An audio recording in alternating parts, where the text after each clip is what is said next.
Stuart. A fun fact would probably be from Arizona. I played here last year. I was still in high school. I went to Dubuque Senior High, Ram fan baby, and yeah, that's about it. Awesome. Evan Stella, your second year with the team. Maybe a fun fact. And when did you start playing hockey? Yeah, my name is Evan Stella, and like you said, I came here mid-season last season, and fun fact, hmm, uh, I don't know. I use ketchup to spaghetti and eat. And I actually, a couple of nights ago, we talked to Braden Doyle, and he said that he drives to the game with you and that you listen to Swedish pump up music. What is Swedish pump up music? Because he had no idea. Uh, Probably like Swedish classic songs, and like more rap, being more like everyone listens to rap more in Sweden, more and more Swedish rap. Sounds good. All right. Yeah. Yourself, one of the new faces here on the team this year. Thanks for joining us. What was one of your earliest hockey memories? I started playing hockey when I was like six, probably 5 or 6. My mom used to like work around for the Washington Capitals, so I was always at the rink and stuff, and just kind of picked it up there and started skating. Well, yeah. IP Ian Pierce back again for the Fighting Saints. Give us a fun fact that not many people would know about you, and then kind of your start in hockey as well. Fun fact, I can eat pasta for 365 days straight because it's my favorite food by far. And I started New York City at around years old. Have you tried to eat pasta 365 or? No, I'm just that's an over exaggeration. But no, I think I could eat it maybe for a month straight All right, we'll have to put that to the test. before I eat anything else. We'll have to put that to the test at some point for sure. Also on this call, Henry Thrun joining us, coming back from the NCAA ranks. We've had some players from the NCAA come back to Dubuque the last couple years, but no one quite in your situation where your NCAA season was essentially just canceled because of COVID-19. How excited are you to be in Dubuque, and what was your hockey story like to start?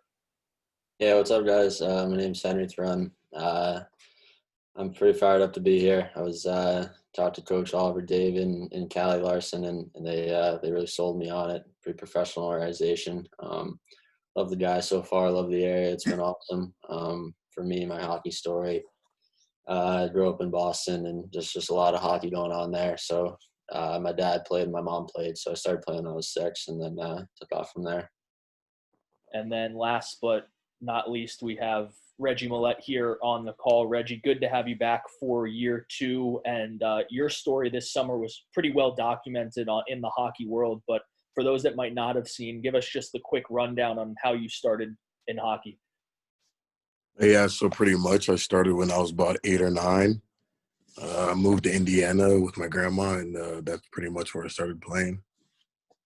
Awesome. So let's start off with Reggie here. We've got some questions from fans to get to know you guys as well, and then a couple that I drew up here more on the hockey side. We'll let the fans take care of the off-ice questions. But Reggie, you were a fan favorite last year, had your name chanted in the building a couple of times. I guess coming into Dubuque, did you expect anything close to that? And how excited are you to be able to come back to an environment like that again this season? Yeah, so coming into Dubuque, I wasn't expecting it that much. The fans chanting and stuff like that. Everywhere I played, I pretty much have had, people come up to me and say, I like your style of play and whatnot. But in Dubuque, it's definitely a little bit different, more exciting. And IP, again, you are, like a lot of players on this call, a returner from last year. We saw early on in the season in and out of the lineup, but then when you were stuck in the lineup for good, it really seemed to click. Was there a certain point last year that you felt yourself take that next step, and if so, what was I'd say there were definitely days where I started, on the up and up, and then a few mistakes, maybe a few mishaps, right back down to ground zero. But I think Parents Weekend was when everything started clicking, and got to see my parents, and it was a pretty good boost for my esteem and everything like that. So I'd say Parents Weekend was right around where I felt everything click. So. And Evan, kind of like Ian in the sense that Ian started in the starting lineup about halfway through the season. You came over, played 30 games. How much more comfortable are you now that you've had half a season in Dubuque and have spent a lot more time with the Fighting Saints to be able to come back for year two? Yeah, I'm definitely more comfortable because like now I know the coaches and the Bill parents and some of the returners in the team. So yeah, I would say I'm definitely comfortable. Riley, you're committed to Arizona State, as it seems at least one or two players are every single year for the Fighting Saints. Ryan Alexander, who the fans met a little bit earlier in the week, also committed to Arizona State last year. Matthew Copperwood committed to Arizona State a couple of years before. It was Willie Nerum and James Sanchez. Did you make Ryan aware of the fact that just about one or two players every single year commits to Arizona State? And what is it like to have that pipeline in Dubuque?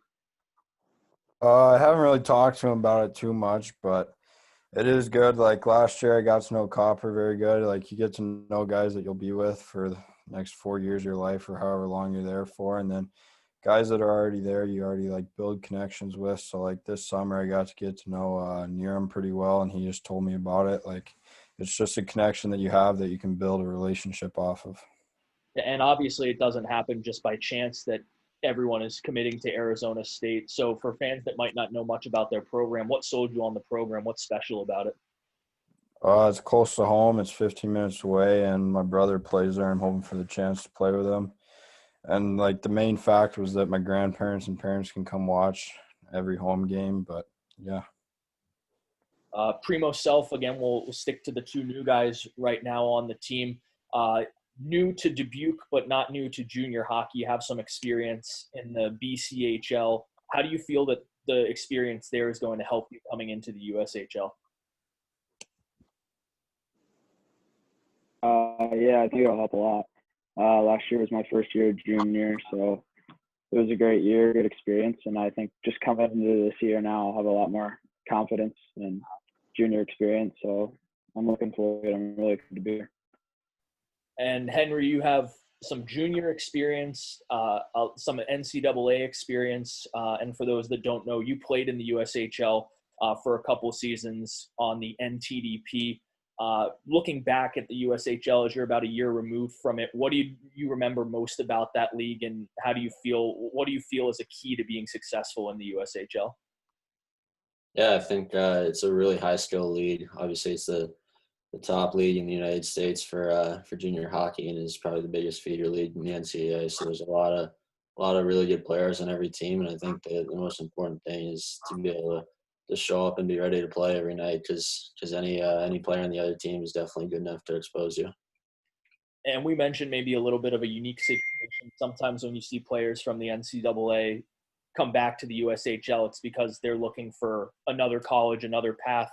For you, it's just a different situation, but you're still obviously going to try to improve this year. What are a couple of things you want to improve on, already knowing kind of what it takes at the NCAA level?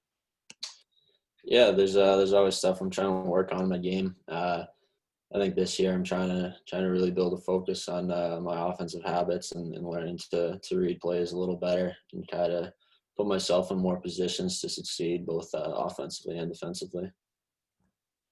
Well, I think we already got we're taking a first question here from the fans. We already got this answer from IP and maybe Stella as well. So we'll start with Reggie. The fans want to know if you could have your dream meal made, what would your dream meal be and why?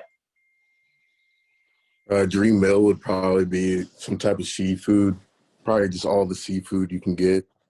But if I had to pick, probably like crab legs and lobster tail, maybe a steak on the side. And why? Because my favorite food is seafood, and from Florida, so growing up, I ate that pretty much every day.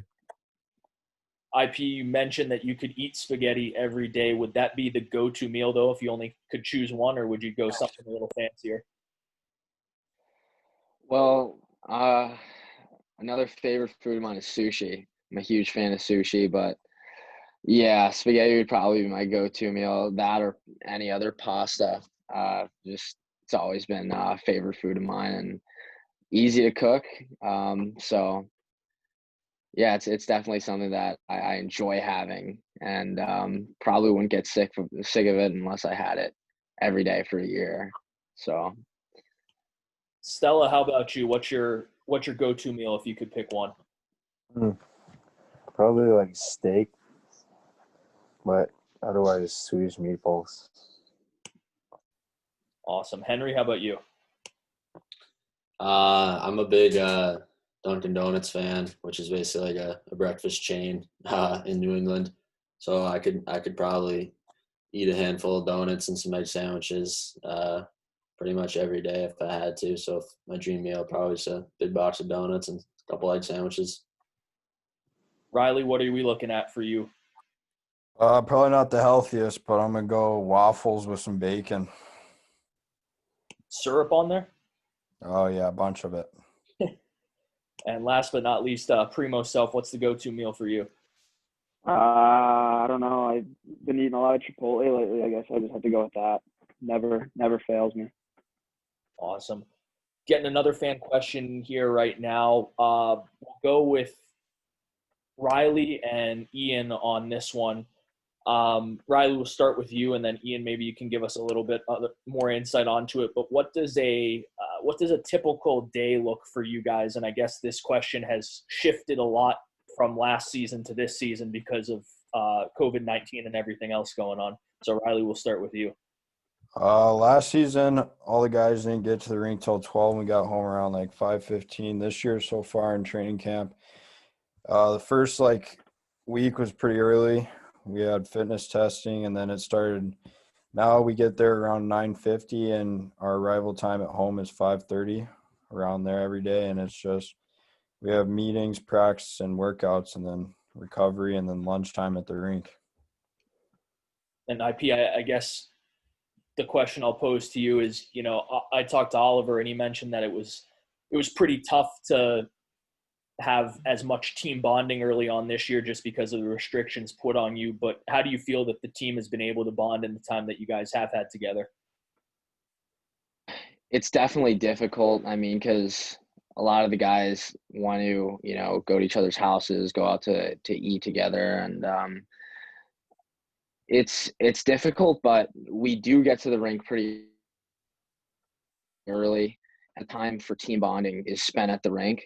I think we've been doing a really good job and getting really close. We have a lot of free blocks of time where we could spend either studying together, working out together, shooting pucks together, out on the ice, stick handling before practice, talking in the locker room, get to know each other. You see the dynamic and the attitude, just the vibes in the locker room. They're really positive, and it seems like the guys are getting along really well. That's another reason why guys just want to get out, go to each other's houses, hang out more. But it just gives you something to look forward to, which is like really important, especially right now for preseason. So, I mean, I think the coach has been doing a pretty good job, like spacing out like what we can and can't do at the rink for the players. We've been doing a really good job as a team getting along. But it just adds, more excitement for the future to see what happens, when things hopefully get back to normal as soon as possible. Absolutely. Another question popping in from the fans here.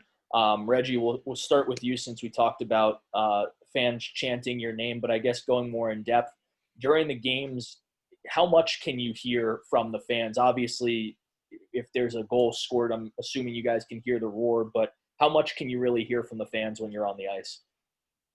I would say I hear it all, but, trying to stay focused is the main goal, during the game. So I would say I hear it all, but, it's not really like I'm thinking about it too much. And obviously, like you said, with the goals and stuff, it's definitely really loud in there. So, Henry, having played in the NCAA and the USHL, played in a lot of buildings, is it different in certain buildings? Can you hear the fans more in some buildings versus others, or is it kind of the same all the way around? I'd say it's pretty similar. most strengths I'm fortunate enough to play in that there's usually a pretty good crowd. I remember my time in the USHL playing in Dubuque. We had a pretty good rivalry, and I think I remember the fans always showing up, and I think having a crowd, whether it be home or away, definitely elevates the play of the game out there. This question, similar to what we were just talking about in terms of some USHL buildings. And Evan, we'll start with you on this. You were able to play in a decent amount of games outside of Dubuque. What was your favorite place to play outside of Dubuque, and why? Probably Waterloo, because the crowd, yeah, they were loud, and that's a huge difference from Sweden. Because yeah, in Sweden, there's just parents there, so it's all quiet the whole game. So yeah, that was totally different atmosphere. Riley, how about you? Waterloo, another place that you really enjoyed playing last year? I'd probably say it's one of my favorites in the East, but I'd say favorite building to play in is probably Omaha or Fargo. They both have nice buildings with good crowd when we were there. Awesome. We'll ask this to the two new guys, Primo Self, and then we'll go to Henry next. Primo, starting with you. For fans that haven't seen you play, you were in main camp, but unfortunately we were unable to allow fans in there to watch. So if they didn't watch the All-Star game, how would you describe your style of play? What are they going to see from you on the ice this year? I'd say I'm more of an offensive player. I mean, I'm a forward, so I got good vision to be able to see plays happen and set guys up and make plays, and hopefully have a good year this year. And then Henry will bounce it to the blue line there. What can fans expect from you, your style of play? I like to consider myself like a two-way defenseman. I think I can contribute both defensively in our own zone and offensively. I feel like there's no like kind of highlight to my game. Just try to like stay well-rounded and do everything well. Riley, this next one for you. We've talked about the 4 returners on this call. Obviously, some more returners from last year's team as well have hopped on calls previous to this. How big is it to have that core group of guys that you kind of already know what you're going to get with them and be able to build off that this year? I feel like it's huge. You're coming in, you already know a lot of guys. I think there's like 10 of us here, and then there's also affiliates that have also been here, so you already know them. And then new guys, it's kind of easy for them to come into a big group of returners because there's a lot of guys they can ask questions about, whether it's like our day or what we do on road trips and stuff like that. So I feel like it's a huge impact on a team, and it can help us out a long way. Ian, this next question's for you, and then we'll go to Evan and Reggie as well for it. But when you were working during the off season, obviously sometimes there was limited ice. What did you try to work on the most? What was your goal to improve the most this off season? Overall, it's my conditioning. I mean, we didn't really have access to gyms and rinks either. So, the outside was always available to me. And where I live, we live by a park and a football field. So I had neighbors who are actually soccer players. So we did a ton of running this off season, mainly trying to work on speed, agility, explosiveness, and just overall cardio, mixed with speed. Make sure to benefit from every opportunity that we had to excel with the limited resources that we did have. But I'm definitely grateful to those guys and, the opportunities that we did make the most out of. But besides that, when I was on the ice, just making sure that I was trying to keep up and work on the things that I did previously to end the season. And, pretty much just playing catch up ever since. So. Evan, what were you working on the most in the off season in terms of your game or maybe even off the ice as well? Oh, like shooting pucks just to get a better offense, so I can be more like two-way defenseman. And then Reggie, we'll end with you for this question. What was the goal for you this off season? My goal was definitely in the gym, trying to get stronger. Just wanted to put on a few more pounds. with the style of play that I play. I feel like you just got to be strong. So that was my main goal. And for ice, I just, how to drive to Ohio, probably like an hour, 25 drive. It wasn't too bad, but when you're quarantined at first, like any type of ice you get is kind of good for you. Next question for everyone. We'll just go down the line here. Start with you, Riley, because you're the first one that pops up on my screen going left to right.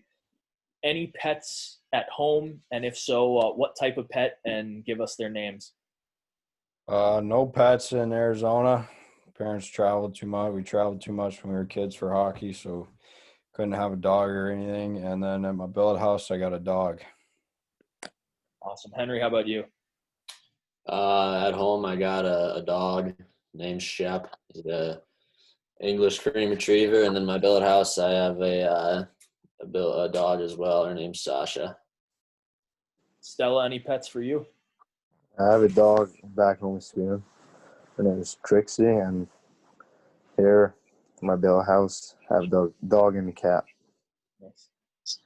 Reggie, what does it look like for you? Back home, I got a dog named Stanley, named after the Stanley Cup. Nice. Ian? No pets at home, but here at the billet house, we have a dog named JC, and she has a lot zipping around day and night. And Primo, how about you? Yeah, I got a dog at home named Buddy, and then no pets here at the billet house. I'll open this next one up for anyone. They can just jump in. Who on the team has the coolest hockey nickname? Fans want to know. Is there anyone that has a really good hockey nickname? For me, I would probably say a newcomer, Tristan Lemire. We call him T-Lim. It's pretty cool. Yeah. Seconded. I'd say Evan Stella. Stella's a pretty good nickname. Thank you. Is that the classic hockey nickname, is just adding an S or a Y onto the end of a name and calling it a day? Yeah. Open this up again for anyone else, for either someone on the Fighting Saints or someone you've played with before. What was the weirdest hockey superstition that you've ever seen?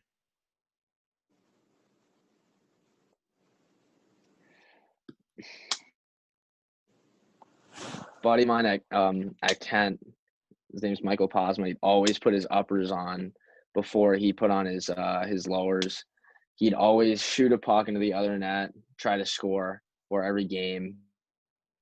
And he had an unlimited supply of sticks, because every game he didn't score, he'd break his stick and get a new one. That's probably one of the craziest things I've seen. Reggie, Riley, Evan, or IP last year, was there anyone that stood out on the Fighting Saints, or was it pretty simple for everyone? I don't know, it's superstition, but the way Cherametta taped his knob, that was a little weird. Yeah. Probably used 2 rolls of tape on it, but whatever. For those of you anyone in the chat here, is stick tape, is the color, does it really matter, black or white? Is that a choice, or is it whichever roll is closer? I think it matters a lot. Yeah, it matters a lot. White tape kind of makes you feel like a skill guy. True. Agreed. Do you ever switch up the stick tape during the season? Do you have, like, Reggie, do you have nights where you want to be a skill guy, so you use white tape, and then others where you feel like grinding, so you use the black tape? Or No, I would say it's more like how things are going. Like if I'm just like not playing too well, I'd just be like, nah, I'm using black tape now. I mean, I think last year, say if I'm wrong, you can tell me, but I think IP put drawlins on his tape. Yeah, I do like random things. Some practice days where I just felt like, I want to give the boys a laugh. I think I like taped like the Batman logo on my stick or something like that.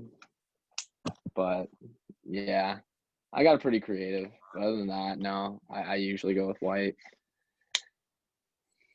we had this question just pop in for Henry and then Primo, it says for the new players, Henry, we'll start with you. What are you most looking forward to when it comes to playing with the Saints? Good question. I think for me, even though it's going to be limited capacity this year, I'm excited to see everyone in the building and be able to play some hockey in front of some people again. From talking to all the old returners, it sounds like that there's pretty passionate fans here. And from everything I've heard, it's been pretty special. So I'm excited to play in front of some fans again. Primo, how about you? What excites you most about the Fighting Saints, and maybe what's been most exciting about being able to get back on the ice the last couple weeks? Yeah, definitely. I mean, all the guys tell us how last year was such an awesome experience, how good everything is around here. It's been so much fun so far. You know, it's such a good organization, and everyone's great here. So it's going to be a really good time to play here. So I'm excited.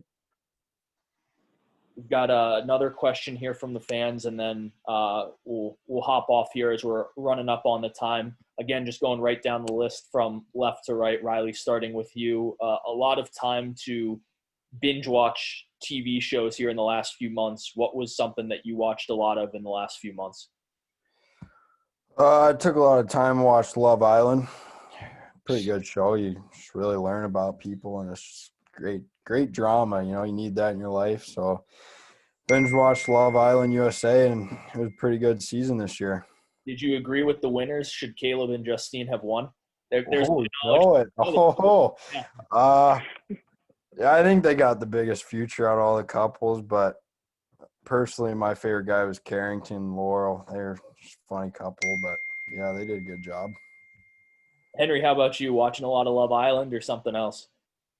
No, I know what it is though, because when I lived with Danny Genevieve, he was a big Love Island fan, so I got exposed to it a little bit. But my binge watch is probably I watch a show called Ballers, which is with The Rock. It's about he's a sports agent in Miami. He manages like a lot of football players. It's just kind of a cool show.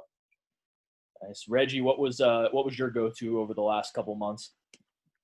I would say I'm not very big of a movie watcher or show watcher, but I like to play my PS4 a lot, so I would say gaming is probably my go-to.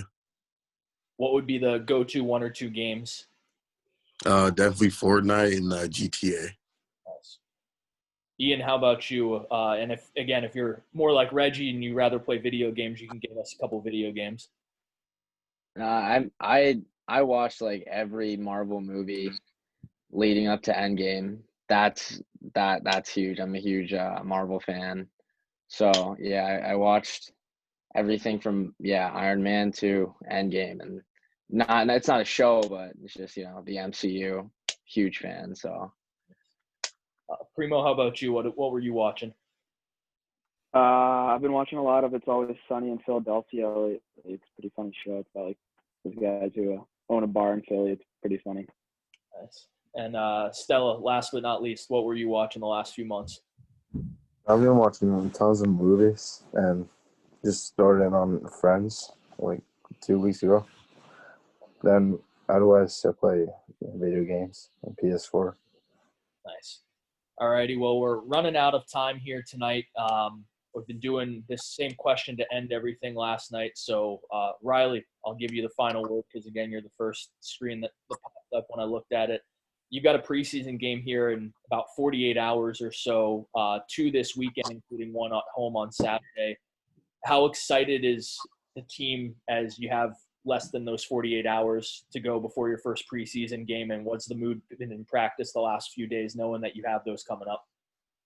I mean, we've still been learning in practice, so it's still kind of been slow, but towards the end of the day it picked up, and I think guys are starting to get their energy ready because they're playing hockey again, a live game. I mean, it's perfect that we're back. Like, a lot of people aren't getting to do this, and it's just lucky we are, and I think guys are excited to play for Dubuque and just show what they have. Well, excited to watch you guys play here on Friday and Saturday. Again, everyone, thanks for joining us tonight. We have 2 more of these next week, Monday and Tuesday. So if you haven't signed up for those yet, feel free to on our social media. We'll be posting over the next couple of days. Riley, Reggie, Ian, Primo, Henry, and Evan, thanks for joining us, and we'll see you guys on the ice on Friday.